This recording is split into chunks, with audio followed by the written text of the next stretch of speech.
오늘 광고가 좀 길어서 말씀을 좀 늦게 시작을 하지만 제가 끝나는 시간은 좀 잘 맞춰 보도록 하겠습니다. 부활절 그러면 많은 분들은 주님 부활을 축하해요. 그리고 주님 부활하셨어요. 이렇게 인사하는 것으로 부활절을 끝내는 경우들을 많이 봅니다. 그리고 그 부활하신 주님에 대한 감동과 감격을 느끼지 못하는 거예요. 왜 그런가?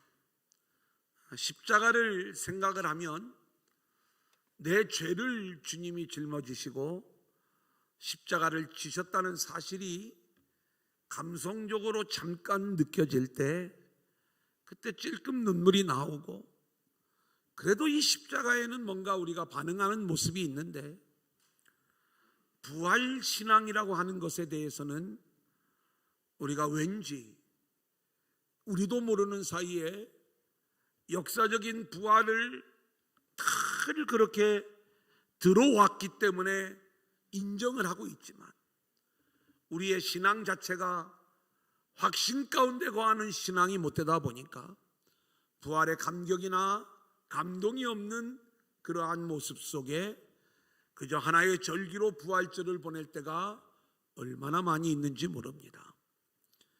그래서 우리는 이 부활절이 어떤 날인가를 정확하게 알아야 되는데, 부활이라고 하는 것은 주님이 죽었다가 3일 만에 다시 살아나신 사건이죠. 이게 왜 중요한가? 그것은 우리가 죄인이라는 걸 알아야 십자가가 보이는 것처럼 우리가 죽은 자였다는 것을 알아야 부활이 보이는 거예요. 우리가 왜 죄인이냐라고 이야기할 때 그 죄는 선악과를 따먹은 일로부터 우리 가운데 찾아온 거잖아요. 열매 하나 따먹었다고 해서 그 규율도 하나님이 정했어. 우리가 죄인이래. 그게 저주받아야 될 인생이라고 성경은 이야기를 하는 거예요. 근데 우리가 성경의 이 놀라운 복음의 원리들을 살펴보면 원래 우리들은 먼지요, 티끌이요, 흙에 불과한 아무것도 아닌 그러한 인생들이었는데, 이러한 우리들을 하나님이 취하셔서 우리 가운데 생기를 불어넣으시죠. 이 생기는 하나님의 형상이기도 하고 하나님의 호흡, 하나님의 영이기도 하고, 그리고 하나님의 영광을 우리 안에 담아서 우리가 하나님 같은 존재가 된 거예요. 원래는 먼지였는데, 흙이었는데, 그런 우리가 이제 하나님이 만들어 놓으신 에덴의 주인공, 하나님 나라의 주인공으로 살아가는데, 하나님은 딱 한 가지 조건만을 얘기하시는 거예요. 그게 선악과예요.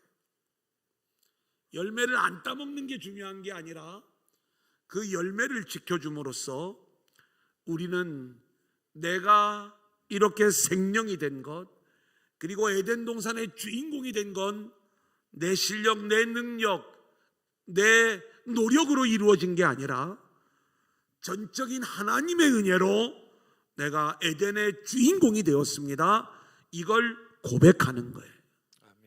그런데 이 고백을 못하게 막는 악한 영이 있는데, 이 악한 영이 뱀의 모습으로 우리를 찾아와 유혹을 하죠. 너도 충분히 하나님 될 자격이 있어. 하나님의 은혜로 네가 살아가는 게 아니라 너는 내 힘으로 살아갈 수 있는 존재가 되는 거야. 선과 악을 하나님이 정해주시는 게 아니라 내 스스로 정할 수 있는 거야. 하나님의 은혜 그딴 거 필요 없어.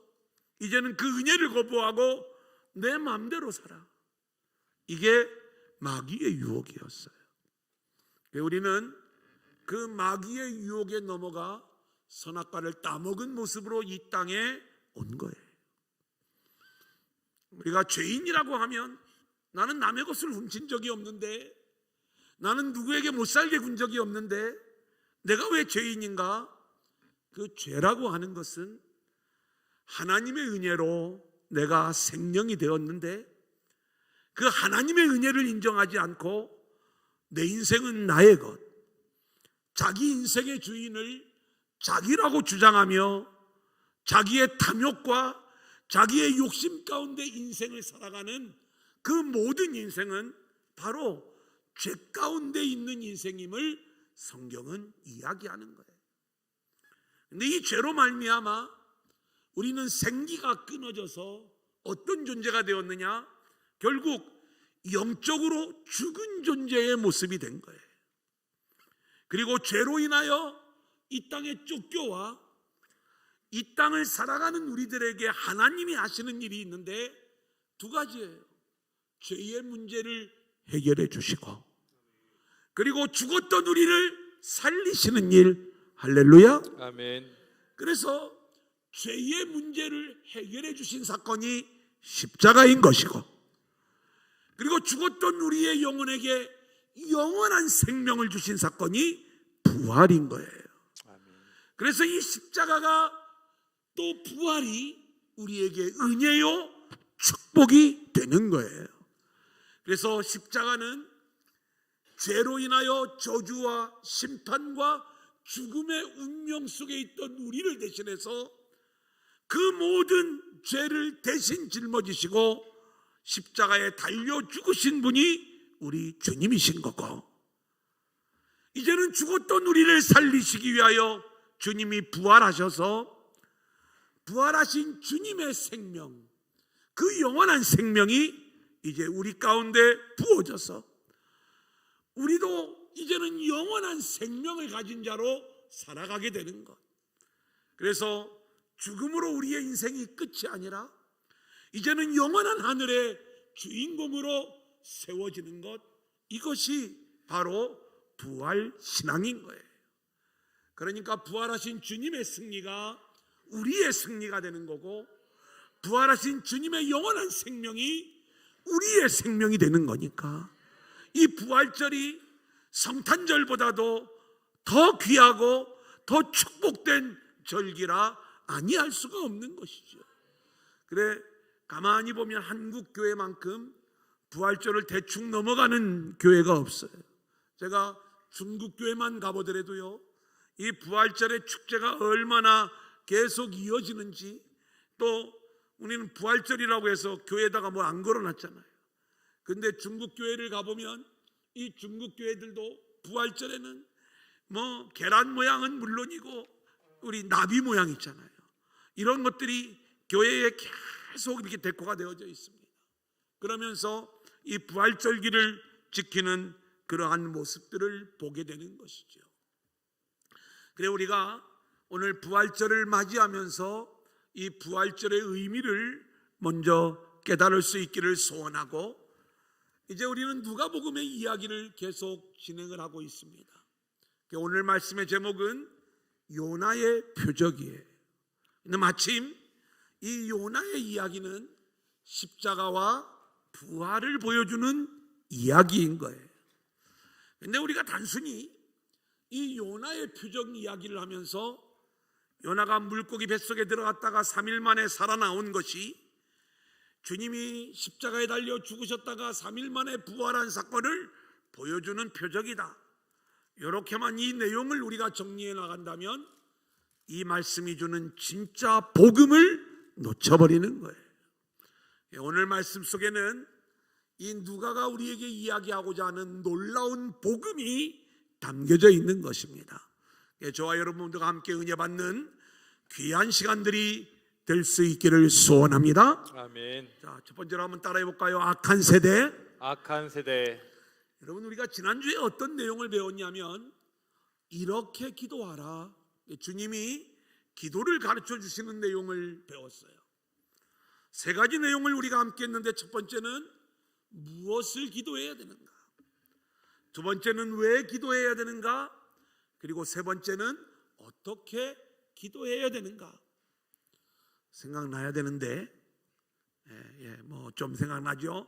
근데 이 중에 가장 핵심인 게 뭐냐면 무엇을 기도해야 되는가라고 이야기할 때 우리가 구하고 찾고 두드려야 되는 것, 그것은 우리가 단순히 이 땅에 살아가는 우리의 소원을 구하는 게 아니라 주님이 가르쳐 주신 기도문을 보니까 가장 핵심이 일용할 양식을 구하는 건데, 이 일용할 양식은 하루하루 먹고 살아가는 것을 구하는 것이 아니라 하늘에서 생명의 떡으로 이 땅 가운데 오신 예수 그리스도를 구하는 것이다. 아멘. 할렐루야. 그래서 우리는 그렇게 예수를 구하는 인생들로 살아가야 되는 거고, 매일매일의 삶이 예수로 충만한 삶을 살아가야 되는 거예요. 아멘. 근데 오늘 말씀을 보면 말 못하는 귀신 들린 자가 등장을 해요. 그리고 예수님이 이 귀신을 쫓아내시니까 말 못하던 사람이 말을 하게 됐어요. 이 일로 인하여 몇 가지 해프닝이 나타납니다. 어떤 일이 나타나냐면, 이 예수님을 시기하는 자들이 예수님이 귀신의 왕인 바알세불을 힘입어 가지고 귀신을 쫓아내는 게 아닐까? 이렇게 얘기하는 사람이 있고, 또 어떤 사람은 뭐라고 이야기를 하냐면, 당신이 진짜 하늘에서 온 사람이면 한번 그 하늘의 표적 좀 보여줘 봐요. 이런 거 말고 좀 더 뭐 그럴듯한 짜릿한 큰 표적 뭐 없을까요? 그렇게 표적을 구하는 사람들이 나타나게 되었던 거예요.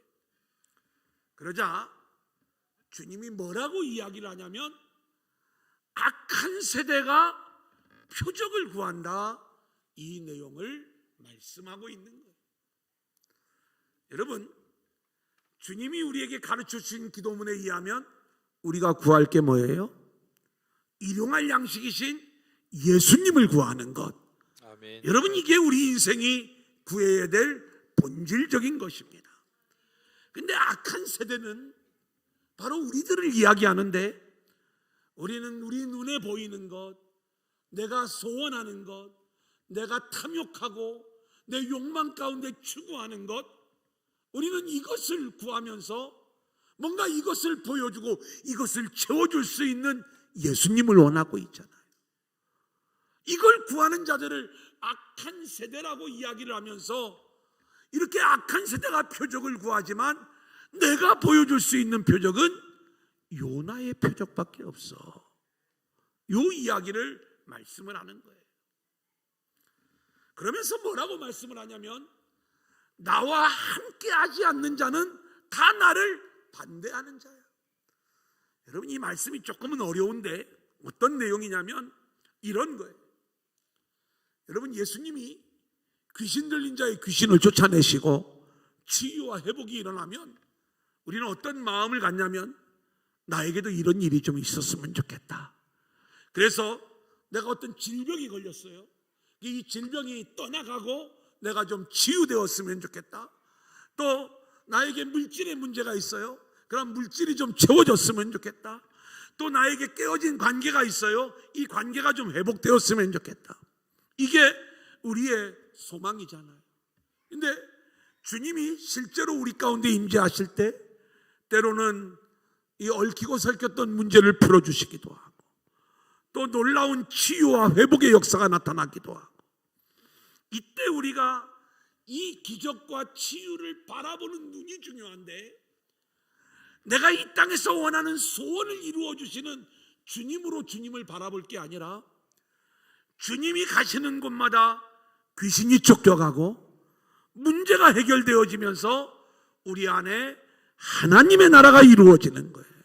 아멘. 그러니까 주님이 행하시는 일의 관점을 내 소원을 들어주시는 분으로 주님을 이해하는 게 아니라, 주님이 우리 안에 찾아오실 때 내 안에 하나님의 것이 아닌 것들이 드러나게 되는 것이고, 그것들이 쫓겨나게 되는 거예요.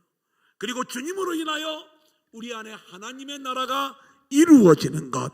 아멘. 이 관점으로 우리가 주님을 볼 줄 알아야 우리는 주님을 구하며 하나님의 나라를 구하는 거지, 여전히 이 땅을 살아가면서 나의 탐욕과 나의 욕심과 나의 소원을 구하는 것은 결국 악한 세대의 모습이 되는 것이다.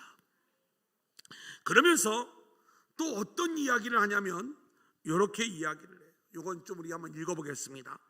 1페이지 맨 아래 보면 24절로 26절이 있어요. 우리 한번 같이 읽어볼까요? 시작. 더러운 귀신이 사람에게서 나갔을 때 물 없는 곳으로 다니며 쉬기를 구하되 얻지 못하고 이에 이르되 내가 나온 내 집으로 돌아가리라 하고 가서 보니 그 집이 청소되고 수리되었거늘 이에 가서 저보다 더 악한 귀신 7을 데리고 들어가서 거하니 그 사람의 나중 형편이 전보다 더 심하게 되느니라. 악한 세대가 되는 또 하나의 모습을 우리 가운데 이야기하는데, 이건 어떤 모습이냐면, 우리가 예수를 믿으면 예수를 믿는 자는 주님을 붙잡는 자로, 정확하게 이야기하면 오직 주님의 은혜로만 살아가는 자들로 세워져야 되는 거예요. 아멘. 근데 많은 종교가 무엇을 추구하냐면 착한 사람, 착한 인격을 추구하는 게 종교의 세계인 거예요. 그러다 보니까 자기 집을 수리하고 청소했다는 이야기는 뭐냐면 자기 마음을 깨끗하게 비우는 거예요. 그래서 많은 여러 종교들이 이 신앙의 길을 어떤 수행의 길로, 그리고 모든 것들을 내려놓는 길로 이렇게 마음을 비우는 종교로 그렇게 자신들을 해나가는 경우들을 많이 보게 됩니다. 알고 보니까 기독교도 이런 종교로 믿는 사람이 있고, 불교도 또 여러 종교들도 그 추구하는 게 보니까 비슷한 것 같으니까 다 거기서 거기인 모양이다. 자, 그런데 이게 주님과 함께 하지 못하는 모습이에요. 우리가 주님과 함께 한다는 건 뭐냐면, 주님이 이 땅에 오신 이유가 죄인된 우리를 구원하시기 위함이잖아요. 그러면 주님과 함께하는 자의 모습은 나의 죄인됨, 나의 자격 없음, 나의 연약함, 나로서는 이 죄의 문제를 해결할 수가 없습니다. 내가 오직 죄의 문제를 해결받을 수 있는 건 주님의 은혜로만 되는 일입니다. 아멘. 이것을 고백하면서 우리가 주님을 붙잡는 자가 되어야 되는데, 스스로 수행하고 스스로 노력하고 스스로 청소하는 자들은 처음에는 뭔가가 깨끗해진 것 같지만 그 안에 말씀이 담기지 아니하고 그 안에 은혜가 담기지 아니하고 예수를 구해 예수가 채워지지 않은 인생은 전보다 더 악한 귀신 7이 들어와서 그 사람의 형편이 이전보다 더욱 어렵게 되었다. 이 내용을 성경이 말씀해 주고 있는 거예요. 아멘. 그러니까 우리의 신앙은 오직 주님의 은혜만을 붙잡는 순수한 복음이 되어야 될 줄로 믿습니다. 아멘. 오늘 본문에 등장하는 요나는 민족주의자였어요. 여러분, 우리는 민족주의 하면 굉장히, 제가 이 가치를 폄훼하는 게 아닙니다. 이스라엘이라고 하는 민족주의자의 입장에서 니느웨에 가서 복음을 전하라는 주님의 말씀이 맞지 않다고 생각을 하는 거예요. 주님의 마음은 열방을 향해 열려 있어요. 우리가 민족주의자의 마음으로 생각하면 일본이 미울지 모르지만 아버지의 마음을 우리가 가지고 있다면 우리는 기꺼이 일본에 가서도 선교를 해야 돼요. 일본에 복음이 잘 안 전해지는데 막대한 선교비를 보내면서 선교사를 파송하고 복음을 전하니까 저 꼴보기 싫은 일본에 왜 사람을 보내가지고 그 돈을 들여가지고 일본 사람들을 구원하냐고, 그 돈 있으면 우리나라 가난한 사람들이나 도와주고 그 돈 있으면 어디 다른 나라 가서 전하지 왜 해필이면 일본 가서 전하냐고 이렇게 이야기를 하는데, 이것은 우리가 신앙과 민족주의를 혼돈하는 거예요. 신앙은 이런 이념이 들어오면 안 돼요. 제가 우리 일제시대에도 많은 기독교인들이 독립운동을 했어요. 근데 이 독립운동을 위해서 많은 민족주의자들이 기독교 신앙을 이용한 적이 있어요.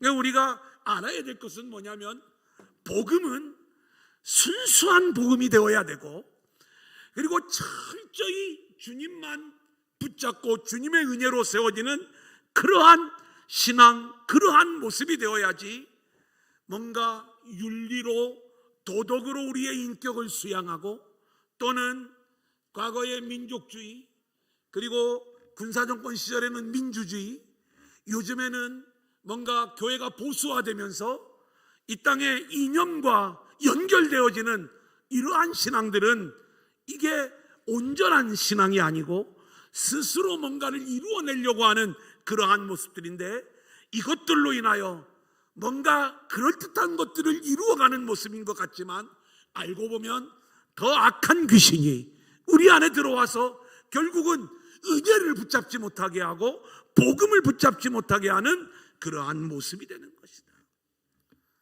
악한 세대의 또 하나의 모습은 27절에 나와 있습니다. 우리 한번 같이 볼까요? 이 말씀을 하실 때에 시작.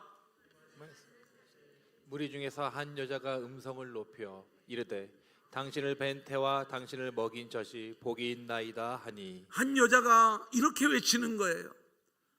주님이 가는 곳마다 표적이 나타나요. 귀신 들린 자에게서 귀신이 쫓겨가는 거예요. 와, 예수님 엄마는 참 좋겠다, 이 얘기를 하는 거예요. 당신을 낳은 여인은 복이 있는 여인입니다. 근데 이 여인이 왜 이런 외침을 외칠까요? 자기도 이런 아들을 낳고 싶다는 거예요. 예수님이 어떤 분인가에 대한 관심을 뒤로하고 뭔가 눈에 보이는 것에 눈이 어두워 그렇게 예수님의 어머니를 부러워하는 이 모습을 보이는 것. 이때 28절 말씀을 보면 주님께서 이렇게 이야기를 해요. 진짜 복을 알려줄게. 진짜 복은 하나님의 말씀을 듣고 하나님의 말씀을 지키는 것, 이게 진짜 복이야. 아멘. 자, 그렇다면 이제 첫 번째 대지를 정리해 드립니다. 우리가 왜 악한 세대인가? 지금 우리는 온전히 일용할 양식이신 주님을 구하는 인생이 되어야 되는데, 우리도 모르는 채 우리도 모르게 우리는 주님이 어떤 분이신가, 그리고 주님이 우리 안에 오심으로 이루어지는 하나님 나라에는 관심이 없은 채 주님이 보여주시는 눈에 보이는 표적에만 눈이 어두워 그 표적을 구하는 자가 된 것, 이게 악한 세대임을 이야기하는 거예요. 또 어떤 사람들은 스스로 자기를 수리하고 청소하려고 하는 자들이 있는데, 이것은 주님의 은혜를 붙잡지 못하는 자, 주님과 함께하지 못하는 악한 세대의 모습이 되어 이 사람의 형편이 전부 다 더 악한 모습으로 바뀌어져 가는 내용을 우리 가운데 말씀하고 있는 거예요. 또 어떤 사람은 주님을 보되 그 나타나는 표정만을 바라보면서 주님의 어머니를 부러워하는데, 이건 역시 주님을 우리가 어떤 눈으로 보아야 되는가? 예수님은 어떤 분이신가? 그 주님으로 말미암아 우리 안에 모든 귀신이 다 떠나가고 오직 하나님의 말씀으로 말미암아 하나님의 나라가 이루어지는 이 세계를 바라볼 줄 아는 게 주님과 함께하는 모습인데, 여전히 예수를 믿는다고 하면서도 자기의 탐욕을 구하고 자기의 욕심을 구하는 것, 이것은 악한 세대요, 주님과 함께하지 못하는 모습이다. 자, 그러면서 이제 두 번째 대지에서 우리 주님은 악한 세대가 그렇게 표적을 구하고 있지만 내가 보여줄 수 있는 표적은 요나의 표적밖에 없다, 이렇게 말씀하세요. 우리 한번 따라해 볼까요? 요나의 표적. 요나의 표적. 자, 우리 요나서 1장 1절로 2절 우리 한번 읽고 하겠습니다. 시작. 여호와의 말씀이 아미떼 아들 요나에게 임하니라. 이르시되 너는 일어나 저 큰 성읍 니느웨로 가서 그것을 향하여 외치라. 그 악독이 내 앞에 상달되었음이니라 하시니라. 오늘 교회를 처음 나오신 분들이 계시기 때문에 이 요나 이야기를 잠깐 하고, 그리고 이 요나의 표적에 대한 두 가지 내용을 정리를 해드리겠습니다. 이 요나는 이스라엘의 선지자였어요. 근데 하나님의 말씀이 요나에게 임합니다. 아수르라고 하는 나라의 수도가 니느웨인데, 이 니느웨에 가서 하나님의 심판을 선포하라는 거예요. 근데 요나는 이 말씀을 들을 수가 없었어요. 왜냐하면 요나의 생각에는 이스라엘을 괴롭혔던 강대국 아수르는 망해야 될 나라예요. 하나님의 백성인 우리를 그렇게 고통 줬는데 저들이 회개하고 용서를 받는다면 이건 하나님의 정의에 맞지 않는다고 생각을 해서 하나님의 말씀에 불순종을 해요. 그래서 니느웨로 가야 되는데 다시스로 가는 배를 타고 도망을 가버립니다. 근데 그만 이 배가 다시스로 가다가 큰 풍랑을 만나게 돼요. 선원들이 별 수단과 노력을 다 강구해봐도 배의 침몰을 막을 수가 없어요. 그래서 이 문제를 해결하기 위해 신을 찾는 거죠. 분명히 이 배에 누군가 죄인이 탔기 때문에 신이 진노해서 풍랑이 일어나는 게다. 누가 죄인일까? 제비를 뽑았는데 요나가 뽑히는 거예요. 요나는 바로 풍랑의 원인이 자신 때문임을 인정하면서 나를 바다에 던지면 풍랑이 잠잠해질 것이다. 그래서 실제로 요나가 바다에 던져지는 거예요. 그런데 이제 성경을 보면 하나님께서 큰 물고기를 예비하셨다가 바다에 던져진 이 요나를 삼키게 하시는 거예요. 이제 어떤 학자의 이야기를 들어보면 큰 고래가 아니라, 고래는 목구멍이 작대요. 그래가지고 사람을 넘길 수가 없다는 거예요. 사람을 넘길 만한 물고기는 백상아리랍니다. 뭐 그게 중요한 게 아닌데 하여튼 거기에 되게 관심을 두는 분들도 많더라고요. 아무튼 이 큰 백상아리가 요나를 삼킨 거예요. 성경에 큰 물고기라고 나와요. 근데 뱃속에서 이게 무슨 드라마 같은 이야기가 나오는데 요나가 그 뱃속에서 하나님 앞에 기도하는 거예요. 하나님의 주권을 인정하고 구원이 하나님께 있음을 고백하면서 하나님의 구원을 요청했을 때 이 큰 물고기가 자기 뱃속에 있는 요나를 토해내가지고 요나가 살아나는 이야기. 이제 살아난 요나에게 다시 하나님이 찾아오셔서 내가 넌 니느웨로 가라고 했지, 다시 가. 그리고 니느웨가 멸망당할 것을 선포해. 요나는요, 이쯤 되면 우리가 죽었다 살아났잖아요. 그럼 기쁨으로 가서 그 니느웨에 가서 이 복음을 전할 줄 알았는데 끝까지 마지못해 순종하면서 하나님과 싸우는 모습으로 요나서가 끝이 나는 거예요. 근데 이 요나가 어떤 순종을 했냐면 니느웨에 가서 하나님이 하라는 대로 40일이 지나면 이 성이 멸망합니다. 이걸 외치긴 외쳐요. 근데 성경을 보면 이 니느웨가 얼마나 큰 성읍인지 3일 길이라고 해요. 그러면 3일 길이나 되는 이 성읍을 열심히 돌면서 복음을 전하려면 적어도 3일을 하든지 일주일을 하든지 30일을 하든지 해야 될 것 아닙니까? 또 40일이 지나면 이 성이 멸망합니다. 그러면 멸망당하기 전까지 복음을 전해야 되는 것 아닙니까? 근데 요나는요, 딱 하루만 그 말씀을 전하는 거예요. 하루만. 그리고 망하거나 말거나. 근데 성경에 보니까 그 3일길이나 되는 이 큰 도시에서 딱 하루의 말씀을 전했는데 이 억지로 순종한 요나의 말을 듣고 니느웨 왕과 모든 니느웨 사람들이 회개하고 하나님께로 돌아왔다는 거예요. 아멘. 근데 이 표적이 내가 너희에게 보여줄 표적이다, 이렇게 얘기하는 거예요. 이게 어쨌다고? 보세요. 주님은 일용할 양식인 예수님을 구하는 인생이 되라 그랬어요. 근데 사람들은 예수님을 안 구해요. 눈에 보이는 표적을 구해요. 그래 예수님이 뭐라고 얘기하냐면 눈의 표적을 구하는 너희는 악한 세대야. 너희가 나에게 더 큰 표적, 더 큰 표적, 자꾸 표적을 요구하는데 내가 너희에게 진짜로 보여줄 수 있는 표적은 요나의 표적밖에는 없는 거야. 지금 요나가 보여준 표적이 뭐냐?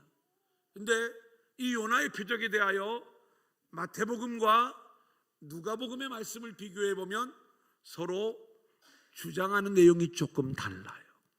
그런데 물론 관점이 다른 거죠. 그러면 마태는 무엇을 이야기하냐면 요나가 물고기 뱃속에 3일 동안 있어야 됐던 것처럼 나도 땅속에 3일 동안 갇혔다가 살아나게 될 거야. 이게 요나의 표적이에요. 마태의 관점에 의하면. 자, 그러면 요나가 왜 물고기 뱃속에 3일 동안 있었어요? 그것은 첫 번째는 자기 죄 때문에 그런 거예요. 그죠? 주님이 어디로 가라고 그랬어요? 니느웨로 가라고 했는데 니느웨로 가지 않고 다시스로 가다가 불순종했기 때문에 결국 그 안에 들어간 거예요.